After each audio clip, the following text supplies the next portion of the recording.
cyangwa igiye gushyirwa ku isoko, weho uraza ukinyurira hano kuri new, niho ukanda kugira ngo ubashe kureba iyo token. Ni ukuvuga ngo dukanze kuri new urabona ko duhita dusangamo coin ya Avive, bayishyize ku murongo wa token zigomba gushyirwa ku isoko cyangwa za tradingwa. Muri kubona ko iyo trade igomba kuba ku itariki 19 z'ukwa 12, harabura amasaha 98.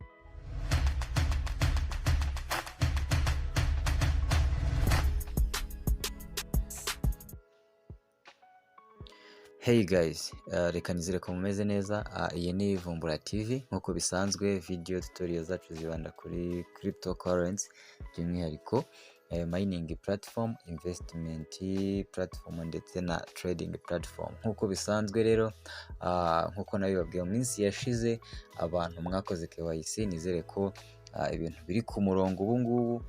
Rero turi tayari ko ku itariki 19 tuzatangira gukora trading nkuko tugiye kubibona muri iyi video tutorial. So ariko mbere yuko tugendana cyangwa turebera hamwe ibijyanye no kulistinga, reka tubanze dusome amakuru ari kuri Twitter ya ba nyiri uyu mushinga wa Avive, turebe icyo bari kubivugaho, ndetse turebe na future news cyangwa amakuru y'ahazaza dushobora kwitega kandi nayo akaba atari mabi. So rero ngiye kwinjira kuri Telegram, kuri Twitter ya nyiri uyu mushinga. Ubwo no gukanda kuri hariya hejuru wait, cyangwa gakanda kuri kano kantu ka Twitter.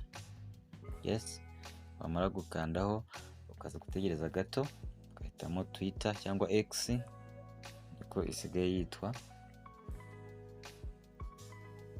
hanyuma ukaza guhinguka kuri official X cyangwa official Twitter ya nyiri umushinga wa Avive.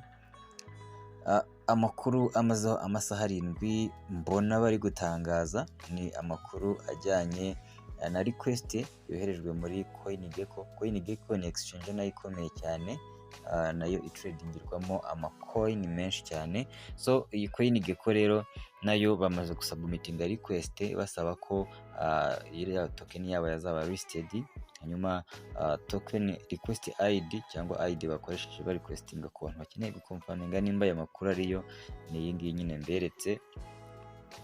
Yes, hanyuma ibindi byo byabaye confirmed cyangwa byemejwe ari byo dushobora n'ubundi gusanga hano kuri iyi Twitter cyangwa iyi X y'abano bagabo. Ni ibijyanye na deposit yo iri live. Yes, ariko icyitwa spot trading kizatangira ku itariki 19 z'uku kwezi turimo kwa 12. Rero niyo twese dutegereje. Ibyo ngibyo nyine byo byatuzinduye, nibyo turaza kurebera hamwe muri OKX. Hano nanone baragaragaza ko token yacu testnet iri live.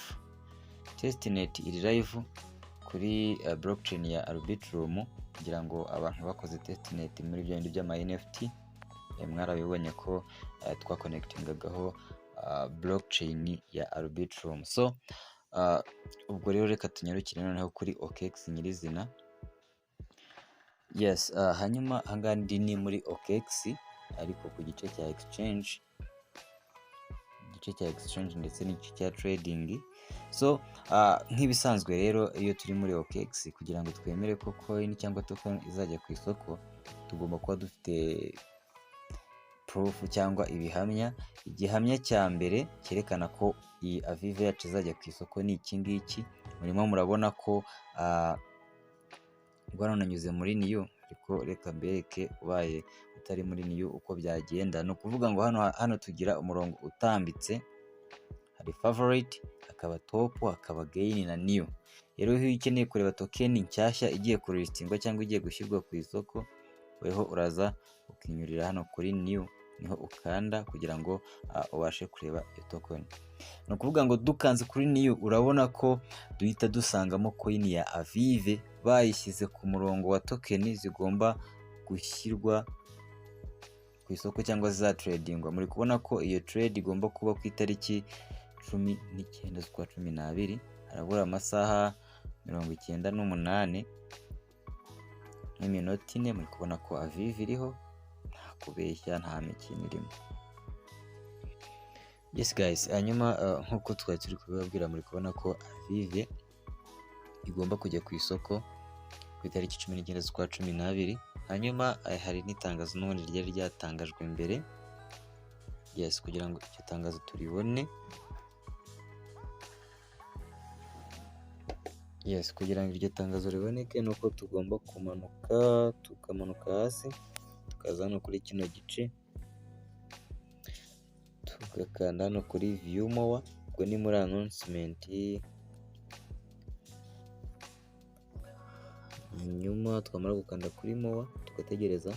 Uri kubona hano hasi scrollinze ujyana hasi hari announcement yo ku itariki 14 z'ukwa 12. Yes, uvuga ko OKX izalistinga Avive for sport trading. Yes, tukakanda tukasa nk'abafungura itangazo. Yes, murabona ko OKX iri project kubamenyesha ko izalistinga token ya Avive kuri sport trading.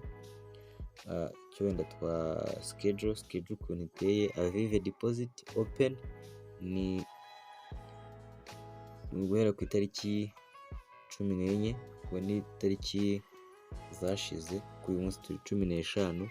Hanyuma sport trading ikazatangira ku tariki uko muri kubona hano 19 z'uku kwezi turimo. Hanyuma withdraw ikazatangira gukorwa ku itariki 21. So nibyo ngibyo bari kudutangariza. Hanyuma baratwereka ku bantu bifuza kwadinga Avive, wenda muri MetaMask, abantu bifuza kwadinga Avive Samoya LC, I don't know. Muri kubona ko asset name ni Avive mu nyuguti ntoya, hanyuma ticker ni Avive mu nyuguti nkuru, total supply ni miliyari 10. Hanyuma contract niyo contract uba ukeneye, then ukaba wakwadinga token muri exchange ukoresha cyangwa muri wallet ukoresha. So rero ndakeka ari ibyo ngibyo. Ibyo tugwiriye gutegereza ni ugutegereza ko iri Avive koko tubasha kuyibikura ndetse tukanayitradinga bitewe n'igiciro izasohokeraho. So thank you so much for watching this video. See you again later.